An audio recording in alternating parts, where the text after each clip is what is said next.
அனைவருக்கும் இனிய வணக்கம். இன்று நாம் பேசக்கூடிய ஒரு தலைப்பு மிக மிக முக்கியமான ஒரு பதிவாக தான் இந்த பதிவு இருக்கும்னு நான் நம்புகிறேன். ஏன் அப்படின்னா, நம்ம நம்மக்கிட்ட இருக்கிற பொருளை அல்லது நம்மளை பயன்படுத்திட்டு விட்டுட்டு போகிறவங்க, நம்மக்கிட்ட இருந்து நம்மளை ஏமாற்றி ஒரு சொத்தாக இருக்கட்டும் அல்லது பணமாக இருக்கட்டும், ஒரு பொருளாக இருக்கட்டும், நம்ம ஏமாந்துருக்கிறப்போ நம்மளோட சொத்தை அபகரிச்சிருப்பாங்க அல்லது நம்மளை துன்புறுத்தியிருப்பாங்க. நம்ம ஏதோ ஒரு வேலை செய்கிறப்போ நம்மக்கிட்ட அதிகமான வேலைகளை வாங்கிட்டு நல்ல பேரெல்லாம் அவங்க கடைசி நேரத்தில் அவங்களுக்கு அந்த பலன்லாம் அவங்களுக்கு கிடைக்கிற மாதிரி இருக்கும். நம்ம கஷ்டப்பட்டு செய்யக்கூடிய அத்தனை விஷயங்களும் வேறு யாருக்கோ பலனாக போயிருக்கும்.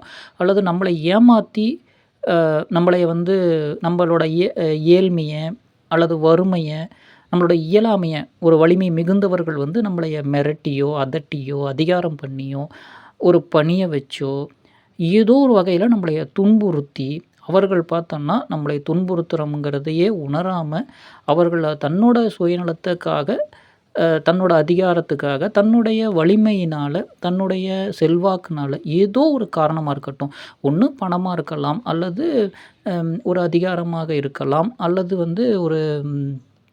ஒரு வலிமை மிகுந்த நபராக இருக்கலாம். இந்த 3 தானே ஒரு மனிதனை ஒரு தன்னிலை மறக்கக்கூடிய செய்யக்கூடிய விஷயம் அப்படின்னு சொன்னால் இந்த 3 தான் இருக்கும். அதிக பணம் இருந்துச்சுன்னா அது நிலை மாறுபடும். அதே மாதிரி நிறைய அதிகாரம், நம்ம சொல்கிற பேச்சை எல்லாமே நம்ம கேட்டு தான் ஆகணுங்கிற அந்த ஒரு அதிகாரம் வரும் பொழுது அது நம்மளோட தன்னிலையை மறந்து அது நம்மளை செயல்பட வச்சிரும். அதே மாதிரி மிக அதீத வலிமை, ரொம்ப புஜபலம் பராஸ்கிரமம்னு சொல்லுவாங்க இல்லையா, ரொம்ப வலிமையாக இருந்தாலும் ரொம்ப எளிமையான மக்கள், கொஞ்சம் வலிமை இல்லாதவர்கள் மக்களை பார்க்கும் பொழுது நம்ம அவர்களை நம்ம தன்னிலையை மறந்து அவர்களை துன்புறுத்த ஆரம்பிப்போம். இந்த 3 விஷயம், இந்த 3 தான் நம்மளை ஆட்டி படைக்கக்கூடிய ஒரு மிக முக்கியமான ஒரு 3 செயல்பாடுகள். இந்த விஷயங்கள் இப்போ நம்ம ஒரு சாதாரணமாக ஒரு நல்லது மட்டும்தான் நினைக்கிறோம், நல்லதை பேசுகிறோம், நல்லது தான் செய்யணும்னு நினைக்கிறோம். ஆனால் நம்மளுக்கு ஏகப்பட்ட துன்பம் வருது. நம்மளை ஏமாற்றியிருக்கிறாங்க அல்லது நம்மளை கொள்ளையடிச்சிடுறாங்க, நம்மளை ஏமாத்துறாங்க, நம்மளை அடிக்கிறாங்க, எல்லா வகையிலும் நம்மளை துன்புறுத்துகிறாங்க. ரைட்டா? ஒருத்தர் வலிமையினால் நம்ம துன்பப்படுறோம், மற்றவர்களோட பொருள் அதிகமாக இருக்கிறதுனால நம்மளை ரொம்ப இளக்காரமாக கேவலமாக துன்புறுத்துகிறாங்க, அசிங்கப்படுத்துகிறாங்க, அவமானப்படுத்துகிறாங்க, நம்மக்கிட்ட இருக்கிறத பிடுங்குறாங்க. ஆனால் நம்மளால் எதுவுமே தடுக்க முடியல, நம்மளால் எதுவுமே செய்ய முடியல அப்படின்னு சொல்லி நம்ம ரொம்ப வேதனைப்படுவோம் இல்லைங்களா? ஸோ அந்த மாதிரி நம்ம வேதனைப்படுறது எல்லாமே நீங்கள் பார்த்தீங்கன்னா ஏதோ ஒரு செயல்பாடினுடைய பின்விளைவு தான். நான் சொல்கிறேனே அது எப்படின்னு. அது எப்படி நம்மளை அது தப்பு அப்படிங்கிறது அதை உணராமையே அவர்கள் நம்மளை கண்ணீரை வள வைக்கிறாங்களே, நமக்கு அது அது நம்மளுக்கு துன்பத்தை தருதுன்னு தெரியாமலே நம்மளை துன்பப்படுத்துகிறாங்களே, நம்மளோட கண்ணீர் அவங்களுக்கு புரியவே இல்லையா, ஏமாத்துறோம் அப்படிங்கிறதே அவங்களுக்கு உணராமல் நம்மளைய துன்புறுத்துகிறாங்க இல்லையா, அது எப்படி தான் அவங்க கொஞ்சம் ஈவிரக்கம், கொஞ்சம் மனிதாபிமானம் கூட இல்லாமல் ஒரு ஒரு மிருகம் போல தன்மையோடு நம்மளை இப்படி ஆட்டி படைக்கிறாங்களே, ஏன் இந்த மாதிரியெல்லாம் நம்மளை பண்ணுறாங்க, அவங்களுக்கு கொஞ்சமாவது சிந்திக்கணும் இல்லையா, நம்மளும் சக மனிதர் தான் அப்படின்னு. ஏன் அதெல்லாம் கொஞ்சம் கூட சிந்திக்காமல் செயல்படுறாங்க. நம்ம ரொம்ப வேதனைப்பட்டிருப்போம். நம்மளை ஏமாற்றி நம்மக்கிட்ட இருக்க பொருளை அபகரிக்கிறாங்க, நம்மளைய ஏதோ ஒரு வகையில் துன்புறுத்தி நம்மக்கிட்ட இருக்கிறத பிடுங்குறாங்க அப்படிங்கிறது நம்மளோட கண்ணீர், நம்மளோட வேதனை, தவிப்பு, இதெல்லாம் அவங்களுக்கு அது உணரவே இல்லை அப்படிங்கிறதையும் நம்ம கண்ணில் பார்த்துருப்போம் இல்லையா. நம்மக்கிட்ட ஏதோ ஒரு பணத்தை வாங்கியிருப்பாங்க அல்லது ஏமாற்றிட்டு அவங்க ரொம்ப நீட்டாக நம்மக்கிட்ட இருந்து ஏமாற்றி பிடுங்கின பொருள் மூலமாகவே அவர்கள் ரொம்ப நல்லா இருப்பாங்க, ரொம்ப செல்வாக்காக இருப்பாங்க. ஆனால் நம்மளால் ஒன்றுமே பண்ண முடியாது. நம்மக்கிட்ட இருக்கிறதையே வச்சுக்கிட்டு அவங்க ரொம்ப பெரிய ஆளாக இருப்பாங்க. ஆனால் நமக்கு ரொம்ப வேதனையாக இருக்கும், இவங்கள நம்மளால் ஒன்றுமே பண்ண முடியலையே, இப்படியெல்லாம் நம்மக்கிட்ட இருக்கிறதையே அடித்து பிடுங்கி இவ்வளோ நல்லா இருக்கிறாங்களே, ஆனால் அந்த கடவுள் இருக்காரா இல்லையா, எதுக்கு நான் எல்லா சாமியும் தான் கும்பிட்றேன், எதுவுமே நம்மளை இதை காக்கவே மாட்டேங்குது, நம்மளை இவ்வளோ துன்பத்தில் நம்ம ஆள்படுறோமே, ஏன் நம்ம கும்பிட்ற கடவுள் எல்லாமே கடவுள் இருக்கா இல்லையா, கண் திறந்துருக்கா இல்லையா, அப்படி இப்படி நம்ம ஏதோ புலம்புறத பார்த்துருப்போம். அதே மாதிரி நம்மளும் அந்த சூழ்நிலைக்கும் ஆட்பட்டிருப்போம். அதனை போலவே நம்ம கண்கூடாக பார்த்து கொண்டிருக்கிற பல சம்பவங்களை நம்ம பார்க்குறோம் இல்லைங்களா. எதுக்காக இதெல்லாம் பண்ணுறாங்க, அவங்களால நம்மளுக்கு எவ்வளோ துன்பத்தை கொடுக்க முடியுமோ அவ்வளோ துன்பத்தையும் நம்மளுக்கு கொடுக்குறாங்க. மனசு நொடிஞ்சு போய் வாழவும் முடியாமல் வாழ்க்கைக்கு தேவையான ஆதாரமும் இல்லாம, நிலகுலைஞ்சு போய் நம்ம வாழ்றக்கூடிய நிலைமைக்கும் அவைங்க கொண்டு வந்து விட்டுருப்பாங்க. ஆனா, அத பத்தி அவைங்க ஒரு துளியும் வருத்தப்பட்டு கவலைப்படுற மாரி இல்லாம, அத ஒரு பொருட்டாவே இல்லாம அவைங்க கடந்து போய்க்கிட்டே இருப்பாங்க. சரி, இப்போ நம்ம கண்ணு முன்னாடி நம்மள ஏமாத்திட்டாங்க. நம்மளோட வேதனை நம்மளுக்கு பயங்கரமான கஷ்டங்கள் இருக்கு. பயங்கரமான வேதனை இருக்குது. பயங்கரமான துன்பம் இருக்குது. ஆனா, நம்மள ஏமாத்துனவைங்க ரொம்ப ரொம்ப நல்லா சொகுசா நம்மளோட கண்ணீரோட வலி கூட என்னன்னு தெரியாம அவைங்க சுகமா இருக்கிறாங்க. இந்த நிலையில நம்ம ஒண்ணே ஒண்ணு விஷயத்த மட்டும் தான் புரிஞ்சுக்கணும். அவைங்களுக்கு அந்த பாவம் அப்படிங்கிறது அவைங்க தெரிஞ்சோ செய்யலாம். அல்லது தெரியாமலே கூட அவைங்க துன்பப்படுறாங்கங்கிறத தெரியாமலே கூட நம்மளை துன்பப்படுத்தி இருக்கலாம். இப்போ நம்ம நடக்கிறப்போ அந்த எறும்பு செத்துருக்கும். எத்தனையோ ஜீவராசிகள்லாம் துன்பப்படுது இல்லையா? அது நம்ம நம்ம அறியாமயே நடக்கக்கூடிய செயல். எப்படினாலும் அந்த இறப்பு தானுங்களே. ஸோ அந்த மாரியும் இருக்கலாம். ஸோ தெரிஞ்சோ தெரியாமலோ ஏதோ ஒரு சம்பவத்தில அது நம்மளுக்கு அது துன்பத்தை ஏற்படுத்திருது. நம்மளோட கண்ணீர், விரக்தி ரொம்ப பாவமா இவங்கலாம் என்ன ஜென்மம் அப்படிங்கிற அளவுக்குலாம் நம்ம நினைப்போம். இதெல்லாம் அவைங்களுக்கு பாவமா போய் சேரும் கணக்குல. எப்படி அப்படின்னா, அவைங்க இந்த இந்த பிறவி இப்போ பொறந்து ரொம்ப வலிமையா இருக்கிறாங்க. அல்லது ரொம்ப செல்வமா இருக்கிறாங்க. அல்லது ரொம்ப அதிகாரமா இருக்காங்க. இப்போ அவைங்கள என்ன பண்ண முடியாது? ஒண்ணுமே நம்பளாலயும் பண்ண முடியாது. க அ கடவுளாலயும் ஒண்ணும் பண்ண மாட்டாரு. அமைதியா விட்டுடுவாங்க. ஆனா, அவைங்களோட பாவம், புண்ணிய கணக்குல அவைங்க செய்யக்கூடிய செயல்களுக்கான அந்த தன்மை நம்ம ஒரு விஷயத்த நம்ம முன்னாடியே சொல்லிடணும். நம்ம பொறக்கிற இதய துடிப்பு எப்போ ஆரம்பிக்குதோ, நம்மளோட விதியும் அப்பவே ஸ்டார்ட் ஆயிருது. நம்ம எப்படி பொறக்கணும்? எந்த நேரத்தில பொறக்கணும்? எந்த நேரத்தில எந்த மாதிரி நம்மளோட இறப்பு இருக்கும்? கரெக்ட்டா? பிறப்பு, இறப்பு, அடுத்தது என்ன மாரி நம்ம தொழில் வாழ்க்கை நடத்தப் போறோம்? அதாவது ஒரு விபத்தா இருக்கலாம், ஆபத்தா இருக்கலாம், நல்ல பேரு எதெல்லாம் நம்மளுக்கு வரப்போகுது? எல்லாமே முன்கூட்டியே கணிச்ச மாரியே நம்மளுக்கு ஏற்பாடுகள் இருக்கும். கரெக்ட்டா? தினந்தோறும் அந்த சாலையா செல்வோம். ஆனா, அன்னைக்குன்னு பார்த்து ஒரு விபத்து நம்மளுக்கு நடந்திருக்கும். இல்லையா? டெய்லியும் எடுத்துட்டு போவோம். ஆனா, அன்னைக்குன்னு பார்த்து நம்ம விட்டுட்டு போயிருப்போம். அந்த மாரி. அது இந்த செயல்பாடுகள்லாம் முன்கூட்டியே நம்மளுக்கு தீர்மானமா இருக்கக்கூடிய செயல்கள் தான். அதே மாரி நம்ம பிறக்கக்கூடிய இடமும் நம்ம கையில கிடையாது. எ அம் எந்த மாரி பெற்றோர், எந்த மாரி நம்ம இனத்தில பிறக்கிறோம், இது எல்லாமே நம்ம கையில கிடையாது. கரெக்ட்டுங்களா? நம்ம பிறப்பு, நம்மளோட இறப்பு, நம்மளோட வாழ்க்கையில வரக்கூடிய அந்த செயல்பாடுகள், அது 3வது. அடுத்தது நமக்கு வரக்கூடிய அ தொழில், என்ன மாரி நம்ம இருக்க போறோம் அப்படிங்கிறது. கரெக்ட்டா? அடுத்தது நமக்கு ஏற்படக்கூடிய அதாவது நம்ம செயல்படக்கூடிய சில செயல்கள். கரெக்ட்டா? வேற வழியே இல்ல நம்ம அந்த செயல செய்றோம் அப்படின்ற மாரி இருக்கும் இல்லையா? இந்த 5மே நம்ம கைமீறி நடக்கக்கூடிய ஒரு விஷயங்கள் தான். ஆனா, இத நம்ம கண்ட்ரோல் பண்றது அப்படின்னா, தியானத்தின் மூலமா நம்ம பிறவி பயன அடைஞ்சு, ஓகே இதெல்லாம் தப்பு. இந்த சுழல்ல சுழன்றுட்டு இருக்கக்கூடாது. வெளில வரணும் அப்படின்னா, தியானம் தான் நம்மளை வழிநடத்தி கொண்டு போகும். நமக்காக கடவுள் கொடுத்த ஒரே ஒரு விஷயம் தியானம் மட்டும் தான். சரி, ஓகே. இப்ப அந்த ஒரு விஷயத்துக்காக தான் சொல்ல வந்தேன். சரி, இப்போ அவைங்க அவ்வளோ துன்பம் படுத்துறாங்களே, அவைங்க இந்த ஜென்மத்தில நல்லாவே இருக்கிறாங்களே, நல்லாவே இருக்கிறாரு, நல்லாவே பல வருஷமா ஏமாத்துறாரு, ஆரோக்கியமா வாழ்றாரு, அவைங்க குழந்தைங்களும் நல்லா இருக்கிறாங்களே, கண்ணு முன்னாடி பார்க்குறோமே. ஆனா, நம்ம துன்பப்படுறது அவங்களுக்கு தெரியவே இல்லையே, நம்மள ஏமாத்துறோங்கிறது தெரியவே இல்லையே அப்படின்னு இப்போ நம்ம யோசிப்போம். நம்மளோட பிறப்பு என்ன? சுயமா இருக்கக்கூடிய தன்மைன்னு பார்த்தா ஒரு 5 வயசு 5 வயசுல நம்மளுக்கு என்ன ஞாபகம் இருக்கோ, 15 வயசுக்கு அப்புறம் கொஞ்சம் ஞாபகம் இருக்கும். கரெக்ட்டா? நம்மளை துன்புறுத்துறாங்க, ஏமாத்துறாங்க இதெல்லாமே. அதுலேருந்து ஒரு 60 வயசு வரைக்கும் நம்மளுக்கு ஓகேவா இருக்கும். கரெக்ட்டுங்களா? 15லேருந்து ஒரு 60 தான். ஒரு 45, 40 வருஷம் நம்ம கண்ல பார்ப்போம் அவ்வளோதான். அதுக்கப்புறம் நம்மளுக்கு அந்த 60, 70 வயசுக்கு மேல நம்மளுக்கு என்ன நடந்தாலும் நம்ம பெருசா எடுத்துக்க போறதில்ல. ஏன்னா ரைட்டா? உடல் நலத்திலயும் சரி, மனநலத்திலயும் நம்ம தொய்வு அடைஞ்சிருவோம். நோயிலயோ அல்லது ஏதோ ஒரு தனிமையிலயோ கஷ்டப்பட்டுட்டு இருப்போம். அதனால அது பெருசா எதுவும் பிடிமானம் வராது. என்னமோ பண்ணிட்டு போகட்டும் போ! நம்மளே போறோம் அப்படிங்கிற அந்த எண்ணத்துக்கு வந்துருவோம். பெருசா எதிர்த்து சண்டை போடக்கூடிய நிலைமையில இருக்க மாட்டோம். சரி, ஓகே. இப்ப நம்ம கண்ல பார்ப்போம். அவைங்க நல்லா இருக்கிறாங்க. அவைங்க பசங்க நல்லா இருக்கிறாங்க. அவைங்க பேர பசங்க ரொம்ப ஆரோக்கியமா இருக்காங்க. நல்ல செல்வாக்கா இருக்கிறாங்க. நம்மள எப்படி ஏமாத்துனாங்களோ, அவைங்களும் அதே மாரி ஏமாத்திட்டு இருக்காங்களே அப்படின்ற மாரி நம்ம யோசிப்போம். ஆனா, அது உண்மை இல்ல. அவர்களோட அடுத்தடுத்த வர சந்ததின்னு இருக்கும் இல்லையா? அதாவது இப்ப நம்மள ஏமாத்துனவருடைய பேரனோ, பேத்தியோ இருப்பாங்க.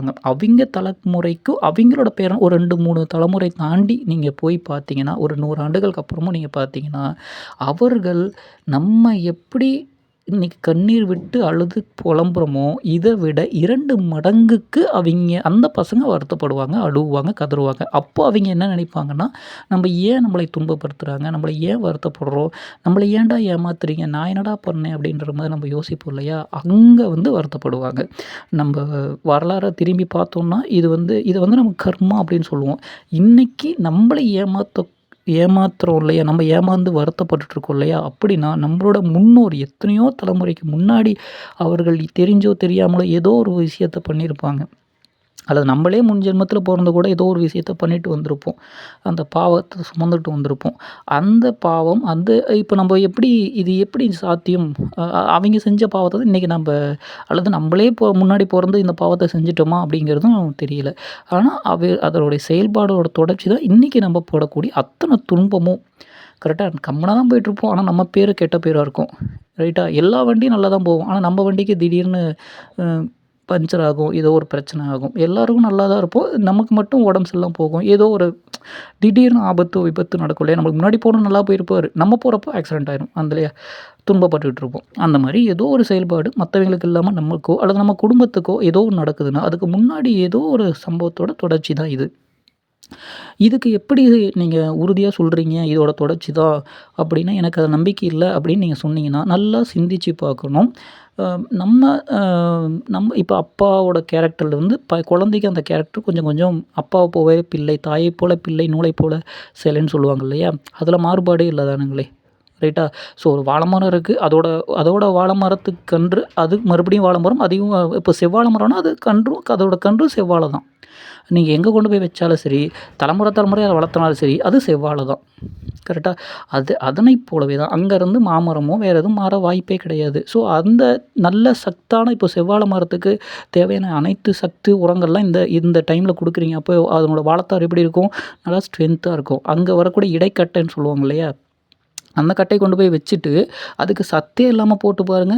அது ரொம்ப மெலிசா இருக்கும். அதோட சந்ததியும் என்ன பண்ணும்? அதுக்கு வர இடைக்கட்டையும் சத்து இல்லாம தான் போயிரும். கரெக்ட்டா? அது அடுத்தடுத்த இதுக்கு அத கடத்தக்கூடிய சக்தி வராது. கரெக்ட்டா? இப்போ நம்ம கிட்ட இருக்கிற ஒரு வாழை மரத்துக்கு நீங்க நல்லா செழுமையான உரங்கள் போட்டு, நல்லா கவனிப்பா நீங்க வளர்த்துறீங்கன்னா, அதோட வாழைத்தார் எப்படி இருக்கும்? ரொம்ப அ ஸ்ட்ரென்த்தா இருக்கும். கரெக்ட்டா? அப்போ அதில வர்ற இடைக்கட்டைய எடுத்துட்டு போய் வச்சு, அதுக்கு தண்ணியும் ஊத்தாம, அப்பப்ப தண்ணி ஊத்திட்டு, உரமும் போடாம, கவனிப்பு இல்லாம இருந்துச்சுன்னா, அது ஒரு வாழைத்தார்லாம் கொஞ்சம் போட்டுரும். ஆனா, அது ரொம்ப ஸ்ட்ரென்த் இல்லாம தான் இருக்கும். அங்க வரக்கூடிய வாழைக்கட்டை, அதாவது 2ஆம் தலைமுறை இல்லையா? அவிங்கள எடுத்துட்டு போய் வேற இடத்துல நீங்க வச்சீங்கன்னா, எவ்வளோதான் நீங்க ஸ்ட்ரென்த்து எல்லாமே சரியாகவே நீங்க குடுத்தா கூட, கரெக்ட்டா? உள்ளூர இருக்கக்கூடிய சக்தி கம்மி. கரெக்ட்டுங்களா? ஏன்னா, இப்போ அதான் நான் தாத்தா, மகன், பேரன் இப்படி நீங்க வச்சுட்டீங்கன்னா, தாத்தாவுக்கு எல்லா செல்வம், பாக்கியம் எல்லாமே சுகமான வாழ்க்கை கிடைச்சிருக்குது. ரைட்டா? இப்போ அந்த பையனுக்கும் அது கிடைக்கும். ஆனா, அந்த பையனோட வாழ்க்கையில எல்லாமே தப்பா இருக்குதுன்னா, அந்த பசங்க என்ன பண்ணுவாங்க? அவிங்களோட பசங்க, அதாவது தாத்தாவோட பேர பசங்க என்ன பண்ணுவாங்க? கஷ்டப்படுவாங்க. இப்போ அந்த பேர பசங்களுக்கு நீங்க திடீர்னு செல்வத்தையோ, திடீர்னு எல்லாத்தையும் குடுத்தீங்கன்னா, அவங்களுக்கு அது என்ன பண்ணணும்னு தெரியாது. ஆனால், அது கொஞ்சம் மாற்றம் இருக்கும். ரைட்டா? அத அவைங்க கண்டிப்பா சமாளிச்சு கொண்டு வந்துருவாங்க. இதே போல தான் ஒரு செயலோட தொடர்ச்சி தான். நமக்கு மூதாதையர் அப்பாவ போல தானே நம்ம கேரக்டர் இருக்கும். அவிங்களோட பிளட் தானே நம்ம உடம்புல ஓடுது. அவிங்க குடுத்த உயிர் தானே. அப்போ அதுக்கு முன்னாடி யோசிச்சு பாருங்க. அப்ப ஏதோ ஒரு தொடர்ச்சி தான் இன்னைக்கு நம்ம இருக்கிறோம். ரைட்டா? ஏதோ ஒரு பெற்றோருக்கு குழந்தை இல்லை அப்படின்னா, அந்த சந்ததி அதோட நிறுத்தி விடுகிறது. அதுக்கப்புறம் வர வாய்ப்பு கிடையாது. அந்த சந்ததி முடிஞ்சிருச்சு. ஸ்டாப்பிங் அவ்வளோதான் முடிஞ்சது. அது அவர்கள் குழந்தை பெற்றால் மட்டும் தான் அந்த சந்ததி அடுத்தடுத்த தலைமுறைக்கு அந்த பண்புகள் கடத்தப்படும். ஜீன்கள் கடத்தப்படும். கரெக்ட்டா? அப்போ அதனுடைய பண்பு, அதோட குலத்தளர்ச்சி அப்படியே இருக்கும். இல்லைன்னா என்ன பண்ணும்? அது இருக்காது. நம்ப இந்திய வரலாறுலயே பார்த்தோம்னாக்க 1857 அந்த கழகம் அ அ கழகத்த கூட பார்த்தோம் அப்படின்னா, அப்போ முக்கியமான காரணம் என்னவா இருந்துச்சுன்னா, வாரிசுகள் இல்லாத அரசுகள ஆங்கில அரசு ஏற்றுக்கொள்ளும். அப்படிங்கிற ஒரு சமாச்சாரம் தான் ஜான்சி ராணி அவர்களுடைய ஆட்சிய கூட கைப்பற்றியிருப்பாங்க. கரெக்ட்டா? வாரிசு இல்லாத அரச தத்தெடுக்க உரிமை கிடையாது. தத்தெடுத்தா செல்லாது. நாங்க ஆட்சி எடுத்துக்குவோங்கிற மாரியான ஒரு சட்டம் அப்ப இருந்ததுனால தான் அவ்வளோ பெரிய புரட்சி வந்தது. காரணம் என்னன்னா, அது ஆட்சி இல்லாதப்போ அவர்களுடைய ஆட்சிய கொண்டு வந்துருவாங்க. இதனைப் போல தான் இன்னைக்கு நம்ம படக்கூடிய துன்பம் ஏதோ ஒரு ஜென்மத்தில ஏதோ ஒரு இடத்துல நடந்த சில பாவங்கள் சுமந்துக்கிட்டே வந்து கடத்திக்கிட்டே வந்து நம்மளை இன்னைக்கு வந்து நம்மளைய இந்த அளவுக்கு நம்ம துன்பப்படுறோம். இன்னைக்கு நம்மளை துன்பப்படுத்துகிறவர்கள் நிச்சயமாக 100% உண்மைங்க. அவர்கள் எத்தனையாவது தலைமுறை 2வது தலைமுறை, 3வது தலைமுறை, 4வது தலைமுறை அதுவரைக்கும் நம்ம இருக்க மாட்டோம். ஒருவேளை நீங்க பார்க்க முடிஞ்சதுன்னா, நீங்க வரலாற படிச்சா போதும் இதுதான் சான்று. கரெக்ட்டா? எத்தனையோ வம்சங்கள் வாழ்ந்துட்டு போயிட்டாங்க இந்த பாரத தேசத்த. கரெக்ட்டா? யாருமே இல்ல.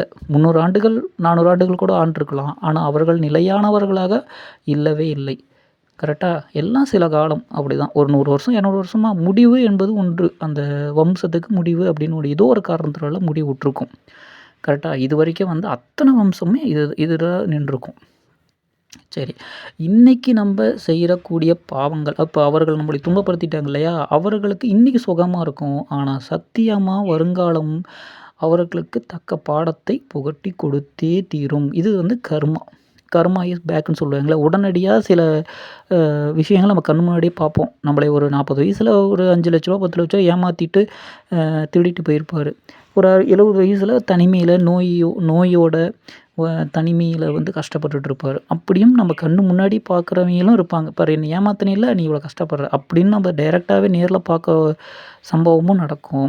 அப்படி இல்ல, எதுவுமே பண்ண முடியல, அவங்க ரொம்ப பெரிய ஆளா இருக்கிறாங்கன்னா, ஏதோ ஒரு தலைமுறையில நடக்க வேண்டியது நடந்தே தீரும். செய்த பாவத்திற்கான பலன் எத்தையாவது தலைமுறையிலயாவது வந்தே தீரும். நம்ம அனுபவித்தே தீர வேண்டும். இன்னைக்கு நம்ம விடக்கூடிய கண்ணீர், விடக்கூடிய துன்பங்கள், ஏற்படக்கூடிய அத்தனை இன்னல்களுக்கும் முன்னாடி எங்கேயோ பண்ண ஏதோ ஒரு சம்பவத்தோட தொடர்ச்சி தான். கரெக்ட்டா? ஸோ இன்னைக்கு வைக்கக்கூடிய மாமரத்த நம்ம எத்தனையோ தலைமுறைக்கு அப்புறம் அவர்கள் பயனடைகிறார்களே, அதே தான். இன்னைக்கு வைக்கக்கூடிய ஒரு முள்ளு மரத்துக்கான விளைவுகள் பின்னாடி எத்தனையோ ஆண்டுகளுக்கு அப்புறம் அவர்கள் துன்பத்தை அனுபவிக்கிறார்களே, அப்படித்தான் எல்லாமே. அப்போ இது வந்து ஒரு சுழற்சி. இப்போ ரைட்டா நம்ம துன்பப்பட்டுட்டோம், நம்ம இறந்துட்டோம், முடிஞ்சிச்சு அவ்வளோதான். அவன ஒண்ணுமே பண்ண முடியல. அதுக்கப்புறமும் அவிங்க ஏதோ ஒரு தலைமுறையில அவிங்க துன்பப்பட்டு, அவிங்க பேர பசங்க, ஐயோ! ஏன்டா இந்த கஷ்டம் ஆயிருச்சே! இதெல்லாம் ஒரு வாழ்க்கையான்னு அவிங்க இத நம்மளை விட கஷ்டப்படுவாங்க. நோயாக இருக்கலாம், அல்லது அந்த வம்சமே இல்லாம இருக்கலாம், அல்லது வந்து ரொம்ப ஏழ்மையா இருக்கலாம், அல்லது ஏதோ ஒரு தவறான விஷயங்கள் நடந்துட்டே இருக்கும். கரெக்ட்டா? இது இப்ப நம்ம பண்ணக்கூடிய ஒரு தவறு பின்னாடி வர சந்ததிக்கு கண்டிப்பா பின்னாடி அது கடந்து போயே ஆகும். காரணம் என்னன்னா, எண்ணங்கள் நம்ம ரத்தத்தோடயே வளர்ந்துருது. கரெக்ட்டா? அது நம்ம அடுத்த தலைமுறைக்கு கொண்டு போய் சேர்த்துரும். பத்திரமா கொண்டு போய் சேர்த்துரும். கர்மா. கரெக்ட். இப்போ இது வந்து ஒரு சுழற்சி. இன்னைக்கு நம்ம அழுது புலம்பி நம்ம வாழ்க்கை முடிஞ்சுது. ஆனா நம்ம பேர பசங்க 2வது தலக்கட்டலாம் பார்த்தீங்கன்னா, ரொம்ப அறிவா ஜெயிச்சு பல சாதனைகள் புரியக்கூடிய நபர்களாக இருப்பார்கள். நம்மளால ஒண்ணுமே பண்ண முடியாது. ஆனா நம்ம பசங்க பயங்கரமா ஜெயிச்சு வந்திருப்பாங்க. இது என்ன ஒரு ஆச்சரியம்? இந்த எப்படி சேற்றிலே செந்தாமரை அப்படிலாம் ஒண்ணும் கிடையாது. அவர்களும் அவருடைய வாழ்க்கையை வாழத்தான் வந்திருக்கிறார்கள். அவர்களுக்கு தேவையானது நமக்கு கிடைக்காத வாய்ப்பு அவர்களுக்கு கிடைத்து விட்டது அல்லவா? நமக்கு கிடைச்சதும் நம்ம ஜெயிச்சிருப்போம் அப்படின்னு சொல்றோம் இல்லையா? கண்டிப்பா கிடையாது. நமக்கு இதுதான் வாழ்க்கை. ரைட்டா? ஆனா இதிலிருந்து விடுபடுவது அப்படிங்கிறது கடவுளா கொடுத்த ஒரு பெரிய இது. நல்லதும் குடுத்துருக்காரு, கெட்டதும் குடுத்துருக்காரு. நெறைய பேர் நம்ம கோவம், பொறாமை, வஞ்சகம், ஆசை இதெல்லாம் புடிச்சுக்கிட்டு நம்மகிட்ட குடுத்துருக்காரு. அதுவே நம்மளை கட்டுப்படுத்தக்கூடிய இந்த நம்ம கோபம், அ பொறாமை, வஞ்சக எண்ணம் இதெல்லாம் ஒரு சைடு. இத்தனையும் ஒரு லிஸ்ட்ல குடுத்துருக்காரு. ஆனா, இதுக்கு ஆப்போசிட்டா ஒண்ணு வச்சிருக்கணும் இல்லையா? கெட்டதுன்னு இருந்தா நல்லதுன்னு ஒண்ணு இருக்கும் இல்லையா? நல்லது பக்கம் ஒண்ணே ஒரு விஷயத்த நம்மகிட்ட குடுத்துருக்காரு. அது என்ன தெரியுமா? தியானம் தான். ரைட்டா? இந்த ஒரு தராசு தட்டுல ஒரு சைடு தியானம் அப்படிங்கிற ஒரு விஷயத்த நம்மகிட்ட குடுத்துட்டு, இன்னொரு தராசு தட்டுல என்ன வச்சிருக்காரு தெரியுமா? பலகாரம். ரைட்டா? அதுல முதலாவது ஆசை. கொடுத்தும் கெடுப்பாரு, எடுத்தும் கெடுப்பாரு. கரெக்ட்டா? எத்தனையோ கடவுள நம்ம கும்பிடுறோம். அதாவது எல்லாமே இருந்து நம்ம கெட்டு போறது ஒண்ணு. எதுவுமே இல்லாம கெட்டு போறது ஒண்ணு. அதான் கொடுத்தும் கெடுப்பாரு, எடுத்தும் கெடுப்பாரு. ஏதோ ஒரு ஆபத்து திடீர்னு நடக்குதுன்னு வச்சுக்கோங்களேன், நம்மளால ஏத்துக்கவே முடியாது. இப்ப நம்ம கூடயே இருக்கக்கூடிய ஏதோ ஒரு உயிர் ஒரு விபத்துலயோ அல்லது வந்து அ மரணம் ஏதோ ஒண்ணு திடீர்னு துர்மரணம் ஏற்பட்டுச்சுன்னா, நம்மளால ஏத்துக்கவே முடியாது. நம்மளோட மனநிலைய நெனச்சு பாருங்க. தாங்கிக்கவே முடியாது. கரெக்ட்டா? கண்டிப்பா தாங்கிக்கவே முடியாது. அந்த அந்த டிப்ரஷன்லேருந்து நம்மளால வெளிலயே வர முடியாது. இன்னைக்கு பார்த்தவர நம்மளுக்கு ரொம்ப ரொம்ப பிடிக்கும். அவங்க திடீர்னு ஒரு ஆபத்தில இறந்துட்டாங்க அப்படின்னு நம்ம கேள்விப்பட்டு பாருங்க, ந நம்மளால ஏத்துக்கவே முடியாது. அந்த ஸ்டன்ல இருந்து அவங்க இல்ல அப்படிங்கிறத நம்ம மனம் ஏற்றுக்கொள்ளாது. அது 2 விதமா போகும். ஒண்ணு டிப்ரஷன். அவங்க இல்லைங்கிற துயரத்தில நம்ம ஆட்கொண்டுருவோம். இன்னொன்னு கோபம். அவைங்க இல்ல. அது ஒரு வேளை ஏதோ ஒரு காரணத்தினால அவைங்க இறந்துருக்காங்கன்னா, அவைங்க மேல அந்த கோபத்த திருப்பிருவோம். ஏதோ ஒரு கோவத்தில போயிருவோம். அது வந்து ஏதோ ஒரு அந்த கோபத்த தணிக்கிறோம் அப்படிங்கிற பேர்ல தவறான பழக்கங்களோ, அல்லது ஏதோ ஒரு விஷயத்த பண்ணியிருப்போம். ஆனா, அவர்களுக்கு கிடைக்க வேண்டியது அப்படி. அப்படிங்கிறது நம்மளால ஏத்துக்கவே மாட்டோம். கரெக்ட்டா. இந்த துன்பங்கள் இது எல்லாமே பார்க்கறதுக்கு விட்டில் பூச்சி வாழ்க்கை மாரி தான் கிடைக்கும். எல்லாமே எது எது நடக்குதுன்னே நம்மளுக்கு தெரியாது. ஆனா நடந்து கொண்டே தான் இருக்கிறது. தொடர்ச்சியா அதாவது அது அது வாக்குல நடந்துகிட்டே தான் இருக்கு. சூரியன் உதிக்கிறது, செடிகள் வளர்கிறது, பூக்கள் மலர்கிறது, அதோட வாசனைத்தன்மை அல்லது பறவைகள் பறக்கிறதுலருந்து இயற்கையோட தன்மையில எந்த மாற்று கருத்தும் கிடையாது.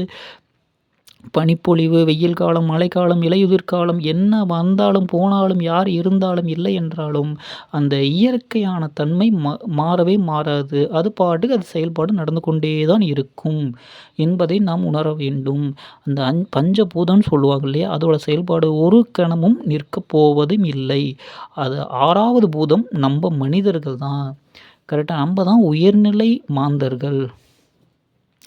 இந்த உலகத்துல எந்த புறாவோ, எந்த யானையோ, எந்த சிங்கமோ, புலியோ தனக்குன்னு எந்த ஒரு இடத்தையும் ஆக்கிரமிச்சுக்கிட்டு கிடையாது. இது என்னோட வீடுன்னு சொல்லி, என்னோட இடம்னு சொல்லி, என்னோட எல்லைன்னு சொல்லி எதுவுமே இருக்காது. அப்படியே இருந்தாலும் அவர்கள் அப்படியே விட்டுட்டு போயிருவாங்க அவ்வளோதான்.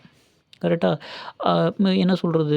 ஒரு ஒரு ஒரு ஒரு பசுமாடு இருக்கு. அது கூட ஒரு 10 பசுமாடு இருக்குன்னா, இதெல்லாம் என்னோட எல்லை நான் பார்த்துக்கிறேன்னு சொல்லி, அந்த பசுமாடுகள்லாம் என்ன பண்ணாது, ஒரு பவுண்டரி கிரியேட் பண்ணி அது கூட மட்டும் தான் இருக்கும் அப்படின்னு சொல்ல முடியாது. அவர்கள் அப்படியே சென்றுடுவாங்க அவ்வளோதான். இது அது அது அப்படி அப்படியே இயற்கையோட சேர்ந்து போயிட்டே இருப்பாங்க. அவ்வளோதான் முடிஞ்சுச்சு. ஆனா நம்ம மட்டும் தான் உயர்நிலை அறிவோட நம்ம பொறந்திருக்கோம். கரெக்ட்டா? ஆசைய ஆசைய ஆசைய குறைச்சா நல்லது நல்லது கிடைக்கும். ஆசை தான் துன்பத்துக்கு காரணம்னு சொல்லி புத்த பிரான் சொல்லியிருக்கிறத நம்ம கண்டுபிடிச்சிருப்போம். அவரு பல ஆண்டுகளாக 10, 15, 18 ஆண்டுகள் நினைக்கிறேன். ஸோ அந்த ஆண்டுகள் வரைக்குமே ஒரு தியானம் மகாவீரரும் அப்படிதான். ஒரு சமணம், இவர் வந்து புத்தம். அதுக்கப்புறம் வந்த அத்தன பேருமே சொல்லியிருக்காங்க. ஆசை வந்து துன்பத்துக்கு காரணம். நல்லத நினைக்கணும், நல்லத பார்க்கணும், நல்லத பேசணும்னு சொல்லி எத்தனையோ விஷயங்கள், எத்தனையோ மகான்கள் வந்து நம்ம சொல்லியிருக்காங்க. நம்ம இன்னமும் கேட்டுட்டு தான் இருக்கோம். எத்தனையோ கோயில்கள் கட்டியிருக்கோம். எல்லாமே நீங்க அத்தன தெய்வங்கள் கரெக்ட்டா? அத்தன தெய்வங்கள், அத்தன வழிபாடுகள் எல்லாமே சொல்ல வர்றது ஒண்ணே ஒண்ணு தான் தியானம். கரெக்ட்டுங்களா? நம்பள நமக்காக செய்யக்கூடியது, நம்பள எல்லா துன்பத்திலிருந்தும் காப்பாத்தக்கூடியதும் தியானம் தான். இப்போ நீங்க ரொம்ப வந்து ரொம்ப துன்பத்தில் எதனால நம்மளுக்கு ஒரு துன்பம் வருதுன்னா, அது மேல இருக்கக்கூடிய பற்றுனால தான் துன்பம் வருது. கரெக்ட்டா? எத்தனையோ உயிர் போகுது. விபத்துல பார்க்குறோம். ஏதோ ஒரு சம்பவத்தில பார்க்குறோம். நியூஸ்ல பார்க்குறோம். எல்லாமே ஏதேதோ துன்பங்கள் நம்ம பெருசா தாக்குதல் நம்ம மனத அதிகமா பாதிக்கிறதில்ல. நமக்கு தெரிந்த ஒரு நபர் ஏதோ ஒரு துன்பம் சிறிதா அடிபட்டா கூட நம்மளால தாங்கவே முடியறதில்ல. காரணம் அந்த பற்று தான். அந்த பற்று தான் ஆசை. அந்த பற்ற விட விட விட நம்மளுக்கு கொஞ்சம் அது என்ன சொல்றது? ஆசை கண்டிப்பா ஆசை இல்லாத மனித பிறவியே கிடையாது. மனிதனும் ஆசையும் ஒன்றுதான். ஆனால் அதை குறைத்துக் கொள்ள வேண்டும் என்பதுதான் இங்க அந்த ஆசை கொஞ்சம் கம்மி பண்ணி வச்சுக்கிட்டீங்கன்னா, கொஞ்சம் பற்றோட இருக்கணும், பற்று இல்லாமயும் இருக்கணும்னு சொல்லுவாங்க இல்லையா? அந்த மாரி ஒரு நார்மல் லைஃப்ல இருக்கணும். ரொம்ப அட்டாச்மெண்ட் இருக்கக்கூடாது. அதுக்கான அட்டாச்மெண்ட் இல்லாமயும் இருக்கக்கூடாது. நார்மல் பவுண்டிங்கா இருந்தோம்னா, அது பிரேக் அவுட் ஆகும் பொழுது ஈஸியா இருக்கும். அதாவது நம்மளால பேலன்ஸ் பண்ணி வர முடியும். அதுக்கு மேல நம்மளால இயல்பா நம்மளோட வாழ்க்கைக்கு இயல்பா திரும்ப முடியும். இல்லை என்றால் இயல்பாக திரும்பவே முடியாது. துன்பக் கடலில் துன்பப்பட்டு தான் தீர வேண்டும். அப்போ தியானம் செய்யும் பொழுது நமக்காக நமக்குள்ள பார்க்குறோம். அப்போ அப்போதான் நம்ம உணர்வோம். இது நம்ப உயிர், நம்ப உடல், நம்மளோட அ தியானம் அப்படிங்கிறது நம்ம உணர்வோம். எத வேணா தான தர்மம் பண்ணலாம். தியானத்த தான தர்மம் கூடாது. நான் தியானம் பண்ணியிருக்கேன். இந்தா நீ கொஞ்சம் வச்சுக்கோன்னு கண்டிப்பா தர முடியவே முடியாது. கல்விய கொடுக்கலாம், செல்வத்தை கொடுக்கலாம். கரெக்ட்டா? ஏன் இப்ப நோய் கூட ஸ்ப்ரெட் அவுட் ஆயிருது. பரவிக்கிட்டு இருக்கு. ஒருத்தர்ட்டருந்து ஒருத்தர். ஆனா தியானம் மட்டும் ஒருத்தர்ட்டருந்து ஒருத்தர் பரவவே பரவாது. கொடுக்கவும் முடியாது. ஆனால் தியானம் பண்ணுகின்ற அந்த தன்மை இப்போ ஒரு நம்ம தியானம் பண்ணுறோம். நம்ம அருகில் இருப்பவங்க தியானம் பண்ணும் பொழுது, அது ஒரு வேவ் நம்மளோட எண்ண அலைகள் ஒருங்கிணையும். அது பிரபஞ்சத்தோட நேரடி அட்டாச்மெண்ட்டுக்கு போவும். கரெக்ட்டுங்களா? அதனால தியானம் செய்தால் நம்மளோட துன்பம் சத்தியமாக தீரும். இந்த நம்ம சொல்றோம் இல்லையா? கர்மா அப்படின்னு சொல்லி. அதுலேருந்து நீங்க வெளியில வரணும். இந்த துன்பம்லாம் எனக்கு வேணாடா சாமி போதும் அப்படின்னு நீங்க நினைக்கிறீங்கன்னா, அதுக்கு ஒரே ஒரு விஷயம் தான். தியானத்த ரெகுலரா தொடர்ந்து பண்ணிட்டே இருங்க. அப்போ உங்களுக்கே புரிய ஆரம்பிச்சுரும். நம்ம வாழ்க்கை ரொம்ப எளிமையானது, மென்மையானது, இயற்கையோடு இணைந்தது. அம் நிலம், நீர், காற்று, வான், நெருப்பு இதோட 6வதா நம்ப அப்படின்னு நம்மளுக்கு புரிய ஆரம்பிச்சுரும். அந்த இயற்கையோடு உணர ஆரம்பிச்சுருவோம். அப்போ நம்மளுக்கு எதுவுமே பெருசா இருக்காது. உலகமே வீடு, வீடே உலகம் அப்படின்னு நம்ம சொல்லுவோம் இல்லையா? அப்போ எல்லா மனிதர்களுமே நம்ம புரிய ஆரம்பிச்சுருவோம். எல்லாருமே பிறப்பது வாழ்வதற்காகத்தான். வாழ்க்கை என்பது இயற்கையை பஞ்சபூதங்களோட அருமையான காட்சிகளை ரசித்து ரசித்து நம்ம காலம் கடந்து சென்று விடுவோம். திரும்ப அடுத்த தலைமுறை வந்துருவாங்க. அவ்வளோதான். ஸோ இதிலருந்து நம்ம கத்துக்க வேண்டியது ஒண்ணே ஒண்ணு தான். தியானம் செய்யுங்கள். அன்றாடம் தியானம் செய்யுங்கள். இந்த தியானம் உங்களுக்கு தேவையான நீங்க ரொம்ப துன்பத்தில இருக்கீங்க. ஒரு ஒரு நோய் தீரணும் அல்லது அதுக்கான மன வலிமை இருக்கணும். ரைட்டா? நோய் தீரும் அப்படின்னு சொல்லி வெறும் மருந்த மட்டும் எடுத்துட்டா கண்டிப்பா அது செயல்பாட்டு திறன் கம்மியா தான் இருக்கும். எல்லாமே நம்ம பார்ப்போம் இல்லையா? உடம்பு சரியில்லையா ஓய்வெடுங்க, மருத்துவர சாப்பிடுங்க, நல்ல உணவு சாப்பிடுங்க, ஓய்வெடுங்கன்னு சொல்லுவோம் இல்லையா? இதையும் தாண்டி இன்னொரு விஷயம் இருக்கு. மனதிடம்.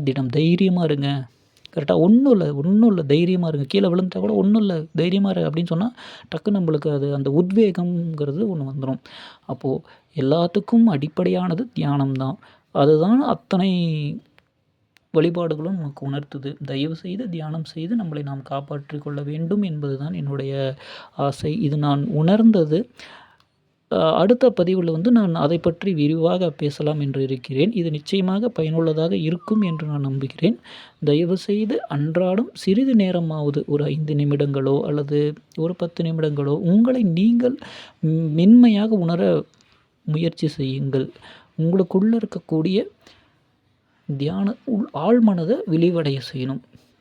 பொறுமையா இருக்கணும். அப்போ கண்ண மூடிட்டோம் அப்படின்னா, எந்த ஒரு சிந்தையும் நம்மளுக்கு வராது. எந்த ஒரு பணியும் வராது. நம்ம இளமையா, முதுமையாங்கிறது ஆசை வராது. ரைட்டா? அத பண்ணணும், இத பண்ணணுங்கிற ஆசை வராது. எதுவுமே நம்மளுக்கு தேவையில்ல. கொஞ்சம் அமைதியா அறுசுவையில இது 7வது சுவையா நீங்க எடுத்துக்கங்க. இது முதல் சுவையாவும் போட்டுக்கங்க. தியானம் செய்யுங்கள். நலம் பெறுங்கள். நலமோடு வாழுங்கள். இந்த வாழ்க்கை மிக அழகானது. அ ஏற்கனவே இட்ட பதிவுல 50க்கும் மேற்பட்ட பார்வையாளர்களை நான் பார்க்குறப்போ ரொம்ப மகிழ்ச்சியாகிறது. நான் பேசுவது அ எந்த நான் எல்லாமே அ என்ன சொல்றது? எல்லாமே கடைசி காலகட்டத்தில நான் சொல்லி எந்த பலனும் கிடையாது. இத நான் உணர்ந்து விட்டேன். ஸோ, அத நான் உங்களுக்கு சொன்னா அது நல்லது விஷயங்கிறப்போ, கண்ணு முன்னாடி நம்ம நெறைய பேர் துன்பப்படுறோம் அப்படின்னா, இதுதான் அதுக்கான பாயிண்ட் ஆஃப் சொல்யூஷன் தெரியும் பொழுது, அத நாம சொல்லாம இருக்கிறது பாவம். கரெக்ட்டா? தெரிஞ்சும் தெரியாத மாதிரி நமக்கு என்ன அப்படின்னு நம்ம விட்டுட்டு போறதுங்கிறது அது பாவம். அதனால ஏதோ ஒரு தவறுகள் நடக்கும் பட்சத்தில, அது நிச்சயமாக அது எனக்கும் அந்த பாவம் சேர்ந்துவிடும். அதனால இத கண்டிப்பா கூறிவிடுகிறேன். நான் பாவத்துக்கு அஞ்சிடுறேன். அதனால இது பாவம் எனக்கு வரக்கூடாதுன்னு நான் நம்புறேன். நம்ம எப்படி சொல்றோம் இல்லையா? பீஷ்மரோட கடைசி மரணம் ம் திரௌபதிய அவமானப்படுத்தும் பொழுது அவர் ஒரு குருவா தடுத்திருக்கணும். அவர் தடுக்காதனால அந்த பாவம் அங்கே வந்ததாக நம்ம மகாபாரதத்தில படிக்கிறோம் இல்லைங்களா?